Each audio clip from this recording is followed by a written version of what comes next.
Well, good morning. We're back in Middle Earth, and we are back on this Alvaro, who is heading out to Amon Fern again. This time she needs to go there to read a journal while near the top of Amon Fern. Find the path located on the northern side of the hill. Okay.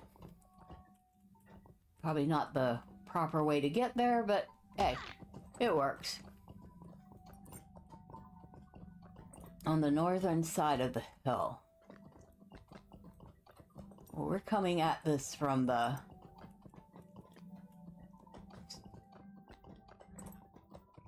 east, or we're going towards the east, so we're coming from the west. We need to find this path. I don't know why they're very, very specific about this one.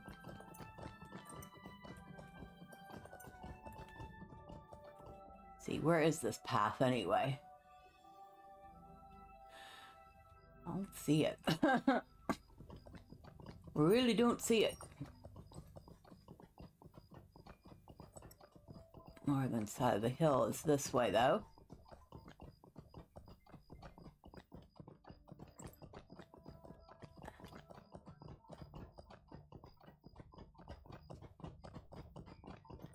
Amon Fern.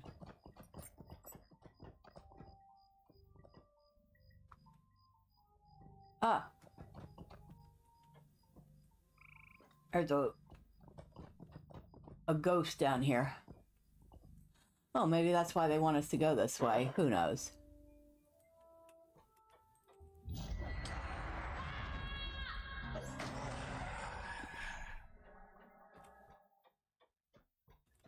Dead Mount Warrior.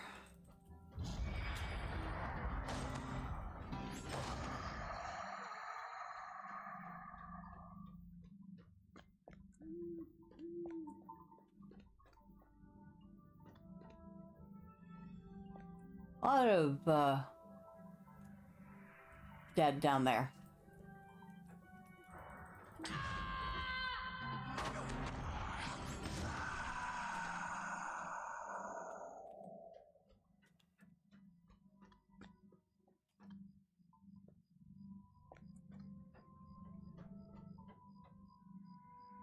Dead Mount Shade.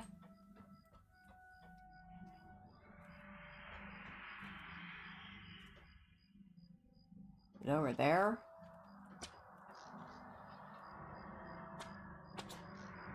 Dead Mount Sentry. The Shades and the Half-Arcs are fighting with each other. Now that's a new one.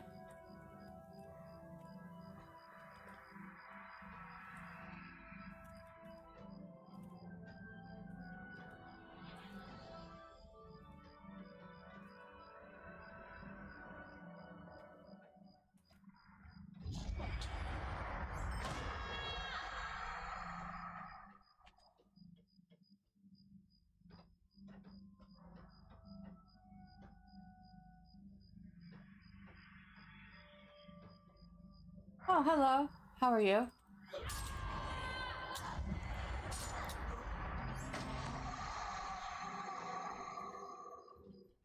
Pretty sure you're not doing all that well. Oh, hi. I didn't see you there. Sorry.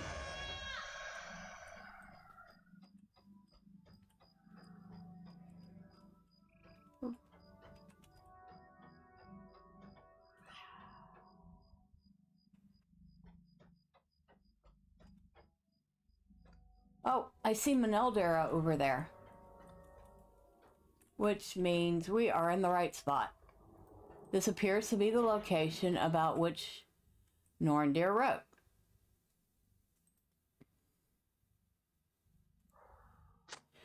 The writing is so evocative you can almost hear the sound of the battle. Arthedain, Cardolan, and Rudor were enmeshed in bloody fighting for near all the years of their existence, writes Narndir, but few battles have such cost as the Battle of the Dead Mount. 400 years after Hadit Eldalmasil slew his brother Narndir, another king of Rudar marched deep into the kingdom of Cardolan. King Malgan it was who broke the gates of Caranost at the head of an army of hillfolk. Much of the royal family was slain on that day, but Malgan was unable to find King Artendil. Sensing his strength was near to overreach, the king of Rudar and his armies fled across the South Downs. Maddened by his grief, King Artendil pursued them, and at last the soldiers of Cardolan caught up to the fleeing Rudarum at a hill among the barrows. It is said they fought so fiercely that blood ran down the side of the hills in great rivulets, and bodies filled the gullies at its feet. And when the fighting was done, both Artendil and Malgan were dead, each having dealt the death blow to the other. The hill is known today as the Dead Mount. Red flowers bloom there ever after and do to this day. I picked one of these flowers on an overcast afternoon when the sky was gray and it seemed rain must soon fall but never did.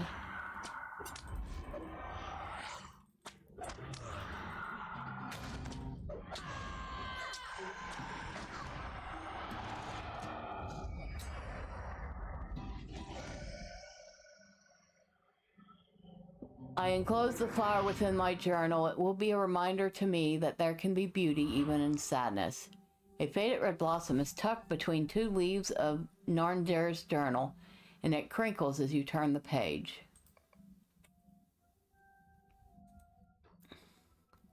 After King Artendil fell at the Dead Mount, Narndir writes, it was Narndir, the lord of Tern Gorthad,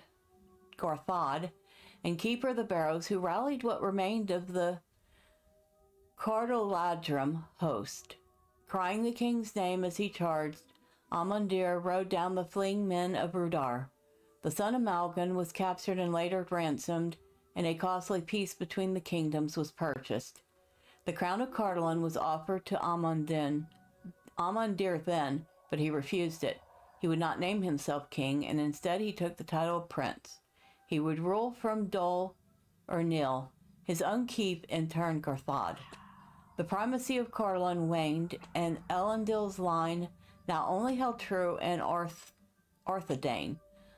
Amandir rode to Fornos to offer his fealty, and with the reunification of Arthedain and Cardolan beneath Argolab, the newly crowned king of Arnor, there was once again hope for the line of Elendil and the troubled kingdoms of the Dunedain, but it would not last, for there was a power behind Rudar's evil, and it walked in secret.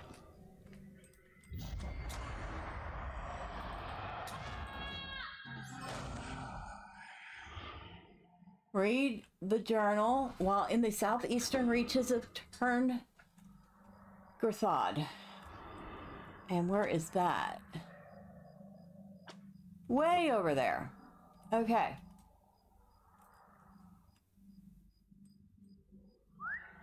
And they're just making us go everywhere, aren't they? Well, since y'all are busy fighting each other, I'm just gonna go this way. Excuse me. Passing through. Don't mind me. Seriously, don't mind me. You're not gonna catch me.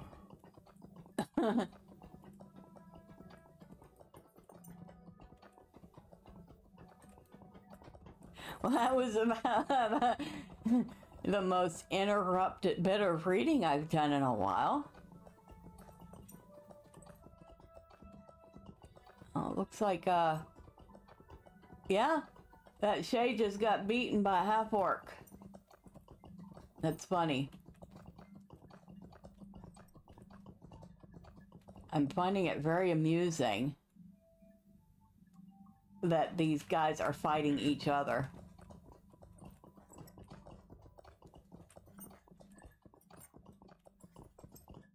I would have thought, since technically they're allies, they both fight under Sauron, that they would get along, but apparently the Shades and the Half-Orcs do not get along with each other. It does not look like the half-orcs get along with the goblins either.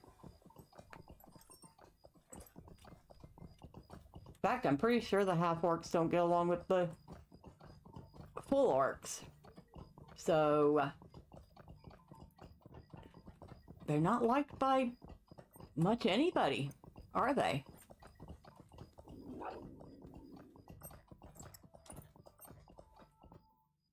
Oh, there's the farm. Of course, we want to come here for the stable.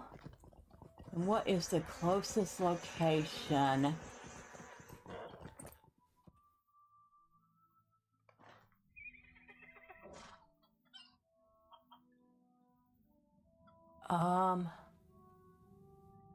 The spot here. Sortsvorn. Okay. Greetings, friend. Oh, are you serious? It's one place we haven't been yet. And I'm sorry, excuse me. What are y'all doing here? Oh, hello there. Well, I need your help again. Oh, hello there. Well, I need your help again. Nan Mobley says, that's right, he does. This layabout lied to you, didn't he? She nudges her grandson with her boot. He groans and nods vigorously. I, forgot to give you one of the items I borrowed from the tombs. I tried to return it. I really did. But, well, the spirits within are so riled up that I can't enter the tomb to return it. Here, take it. I never want to see it again. A curse not lifted. Return the stolen necklace. So, does the stolen necklace go here somewhere? It does. Fortunately, we don't have to go all the way back somewhere else to do this.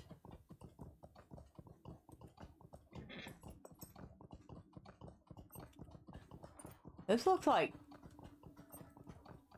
Boy, does it look like Fornost.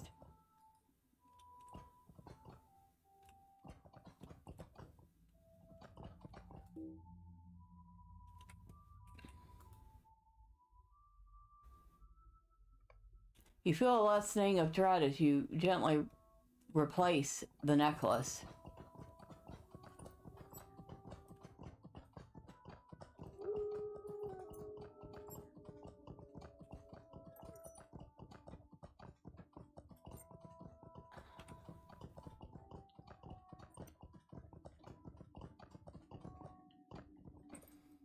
You're back. Excellent. You're back. Excellent. I do not hear the excessive moaning and groaning that was coming from the tombs, so it seems you were successful. Thank you for putting the spirits back to rest. I hope that my grandson has learned his lesson. And we'll go with this one. Well-loved Storvale's necklace. And it actually looks like a good one, so we're going to switch out. Okay. Now that we've taken care of that little matter, on to what we were doing. I guess it was a good thing we decided to take a ride, because I don't know, we might have ended up missing that quest otherwise.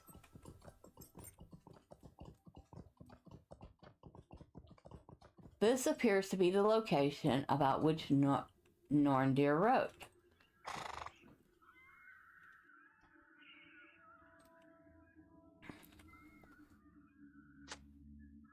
The writing is so evocative you can almost imagine the horrors that here transpired. After Hrudau's most recent defeat, the armies of the Witch King required time to recover. After Rudor's most recent defeat, writes Narndir, the armies of the Witch King required time to recover and rebuild.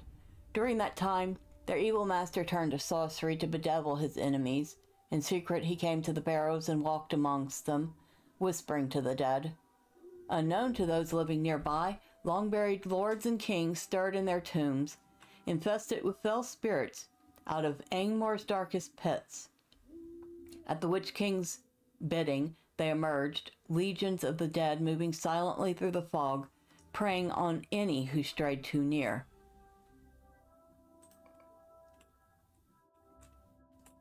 And it's about the closest I've ever been to the Witch King without getting massive amounts of dread. The plague of the dead worsened, writes Narndir, and even the children of Cardolan were not safe from it. Countless children were stolen from their beds or vanished from within otherwise sturdy and unyielding walls. Desperate to put an end to this nightmare, Prince Amandir set forth on a quest to find the cause of the dead's unrest. He was the lord of Turn Gorthad, after all, the keeper of the barrows. What had he to fear from the mist that settled upon the burial mounds? Was it not his people who were buried there? Were they not his own ancestors, his own kind, his own subjects? If he could not ease their burden and restore their restful peace, who could? Even as I write this, I find myself hoping beyond hope that the Lord of Turn Gorthad could put an end to it. But this has been my lifelong study, and I know how this tale ends, and it does not end with Amandir, for all his courage and duty.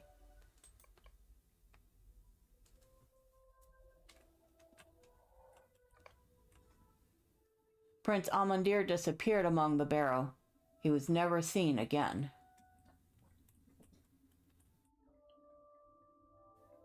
It is hard to listen to the words of my friend Narndir, and know he will write no more.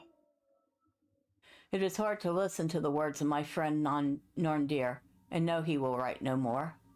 I will keep this journal in memory of him, and I would do so even had we no need of the knowledge contained within. You hand the journal to Meneldir, and he flips through its pages.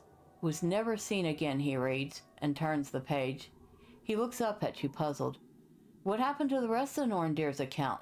There are several pages missing here. Even if that is the end of Amandir's story, there must have surely been more for Narndir to write. See, the account resumes here beyond the missing pages. But what was removed? And who removed it? I think you should return to Ceylon to speak with Hondarad. After the missing pages, Narndir writes of Dol Ernil, the keeper from which Prince Amandir ruled. I will go ahead and see what I can learn from there.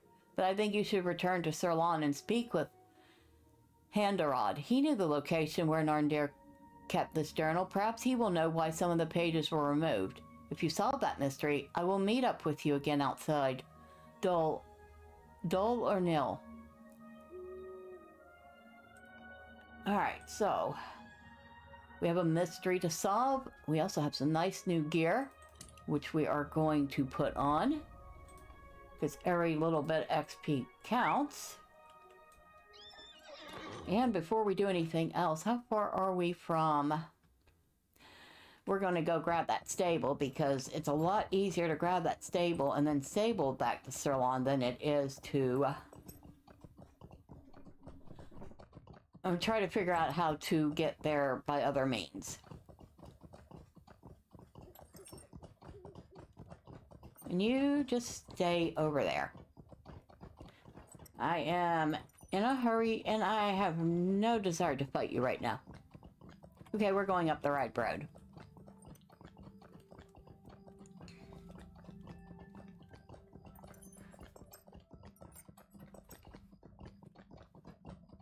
Kind of interesting how we actually got to run across Boromir for a short while. But for the most part, the storyline is unique to the world. As far as I know, some of these characters have not existed. Some of them have. We have met a couple familiar faces. But at the same time, the stories, for the most part, fit within the world.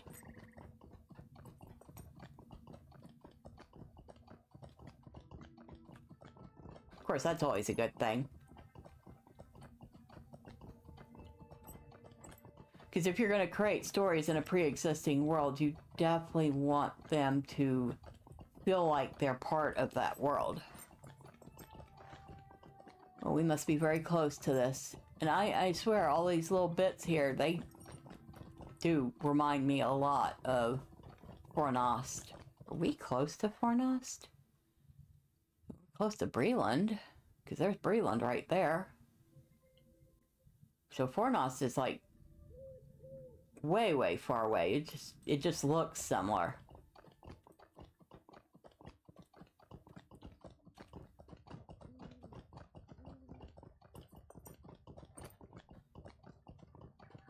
Somewhere around here there should be... Did we pass it? Yeah, we did. We totally passed it. Because I was so busy looking ahead. Completed Inhabitants of the Vanished Realm. Thank you. In fact, if you look over there, that is... I can't remember. Hold on. Can't remember the name of it. I know it because I've been to it plenty of times.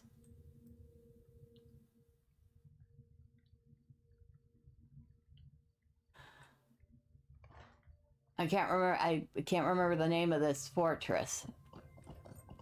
But it's something that you go to for a Breland quest. And in fact, it's part of the Breland deeds. Hello there. Alright, so we wanted to go back to Sirlon, which is Karanost, right? Yes. Missing pages? Cannot say I know anything about that. Missing pages? I cannot say I know anything about that, Alvaro, but I do not think Narndir would have torn pages from his own journal.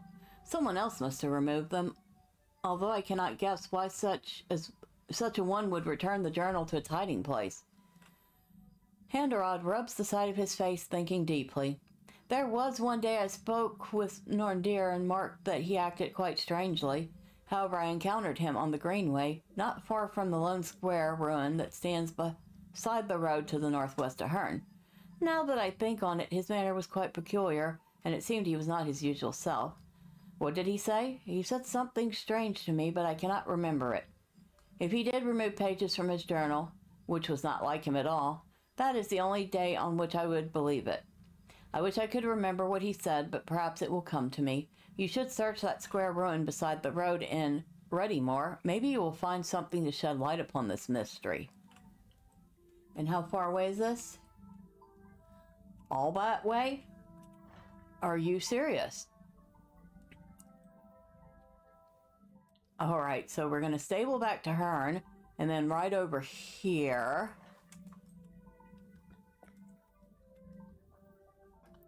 Back and forth.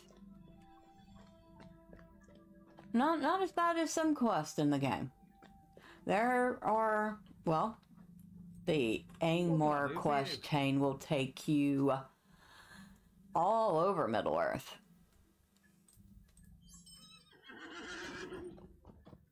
That one I remember quite well. And Gathering the Grey Company also takes you all over the place, which we're going to be doing on Miss Medriel. Probably once she's done with Mirkwood. I mean, we could go to other places, but it's definitely one of the more interesting quests to do. Is this the spot? It must be the spot.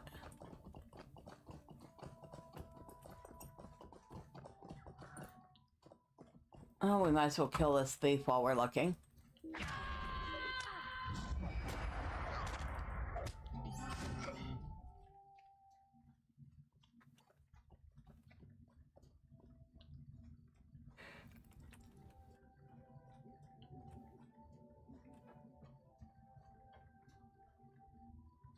Okay. A small box rests here, but its lock is broken and is surrounded by orc footprints.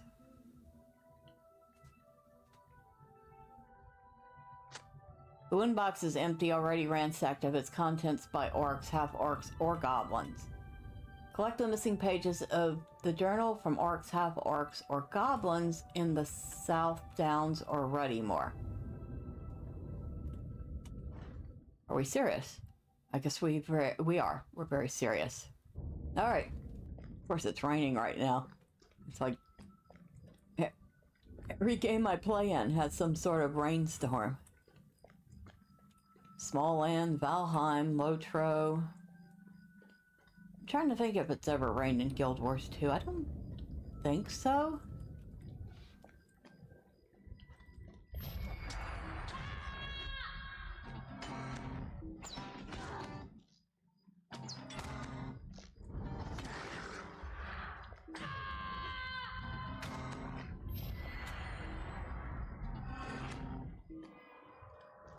I think we found one page so far.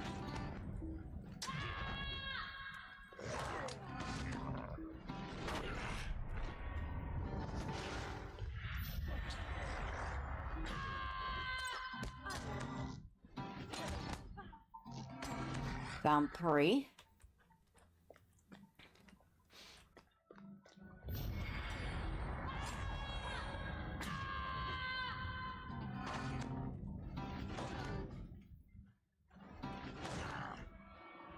Any more orcs in there? Nope. Okay. We're halfway done though.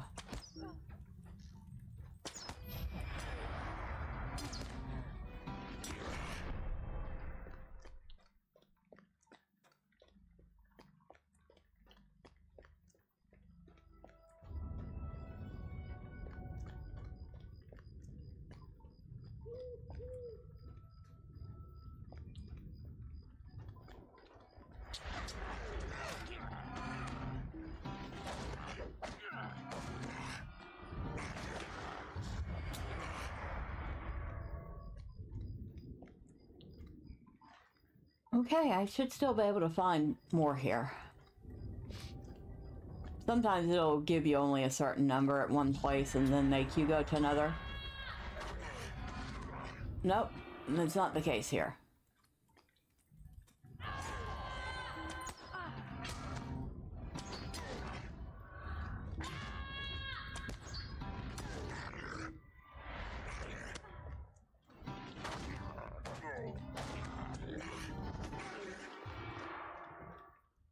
One more. We need one more page.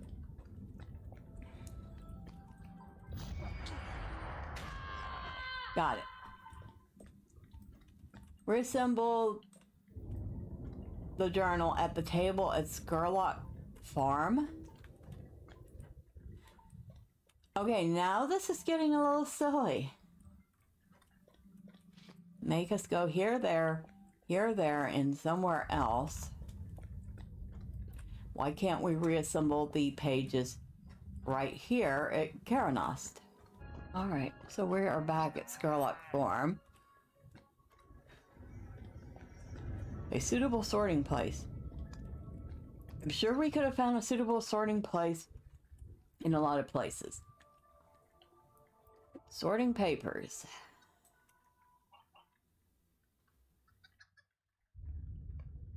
The torn pages fit neatly together and Narndir's journal is restored. Read his restored journal. My hand shakes to record this. I confess trepidation. Should I write this account at all? But that is the duty of an archivist, is it not? To record, to remember no matter the cost. Accounts of Prince Amandir's disappearance are few and scattered, but those that remain chill my blood. It is said his cries of terror echoed among the downs for 3 nights after he disappeared, and when they at last gave way to silence, the fog rolled in from the barrows deeper than ever.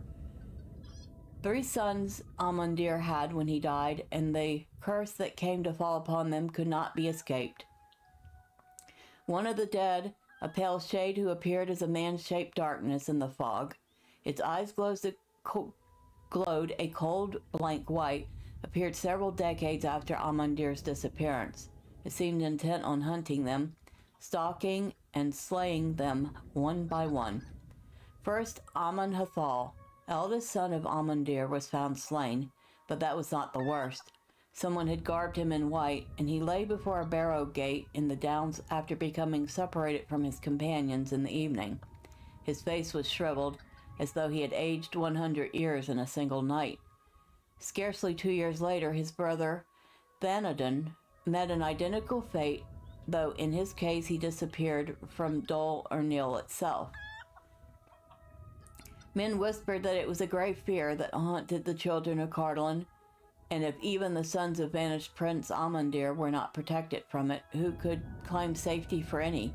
I hesitate to write of Dol or Nil's curse, to write of this grave fear, but it is my duty. As I have sworn to the Dunedain, so have I sworn to uphold the truth, and I write it here in this journal. So we need to find Narndir and give him this news, and now we can go to that stable that we couldn't go to before, which will make getting there a whole lot faster. Let's go find Narndir, because this sounds pretty grim indeed. And is he still hanging out over here? Probably. That's a half-orc. That's not Narndir. And we won't tell Narndir that we mistook a half-orc for him. And that perhaps he should, I don't know, change his clothes.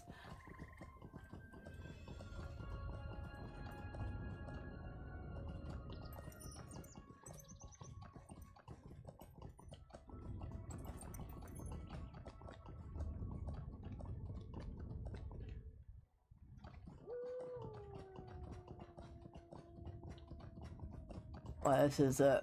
Woo. Now, there's a strange mist here, isn't there? Oh, hi. You guys are going to be a fight.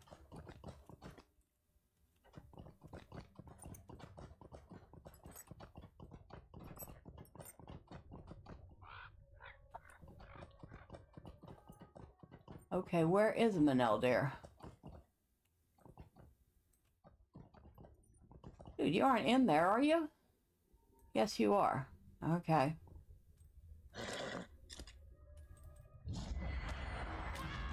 Oh, you weren't a fight.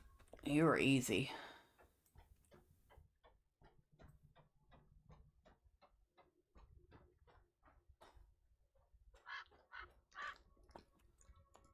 There you are, my friend. I have been speaking with Gorwin, a ranger who keeps watch over Dol Erniel. Erniel. There you are, my friend. I have been speaking with Gorwin, a ranger who has taken it upon herself to keep watch upon Dol Erniel, and we both are very interested to hear if you have learned anything more from Narndir's journal. She did not know him when he lived, so I have been telling her stories of our childhood. It is good to remember. I have to admit it. But what have you learned? You hand Narndir the journal, and at your direction he reads several pages. There it is again, the grave fear. There is more to learn of this foe, I know it. But listen to this. The battle plan of Angmar was threefold, but Prince Ostir learned too late that more than just Amansul was endangered. He rode north to the defense of Weathertop with most of his household, and only when the southern sky filled with smoke from a great burning did he realize that Cardolan had been ravaged while he was away.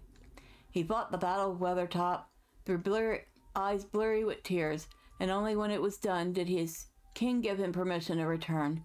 He galloped with utmost haste back to Dol Erniel, but he was unprepared for the sight that awaited him in the throne room.